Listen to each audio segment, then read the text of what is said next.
You know, the reason I say that is this is where it Okay. gets really interesting. The reason I say that is there's a whole field called ethnobotany. Okay. The ethnobotany is a study of how people interact with plants in local communities, eth- Okay. ethnic communities, right? And so I Right. was eagerly interested in this when I was in Chennai. I used to explore with a lot of the tribal groups in the mountains, and we used to travel. Okay.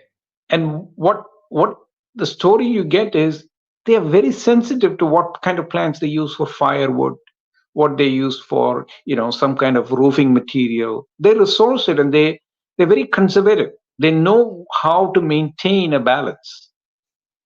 So even the local people, when they live with the plants, they get the knowledge. Okay. It's an adaptive situation where they adapt and find out, and then suddenly. So if you go back in history, the early shamans were called medicine man. And what is the Right. medicine plants, right? Right. And even if you go to South America now, what do? They drink ayahuasca or some kind of psychedelic compounds. Right. So that's why I say the plants understand our chemistry. There's a lot of things that alter our mind. A lot of compounds. Sugar, taking every time you take sugar, you're Yeah. having a biochemical experience which the plants Okay. are inducing.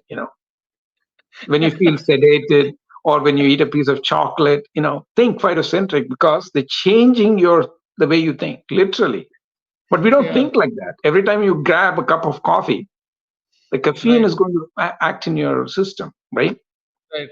So you have to think like that. Right from the morning when you wake up, you brush your teeth, you have a mint taste, the plants have already gotten you. Even before you wake up, they're in you.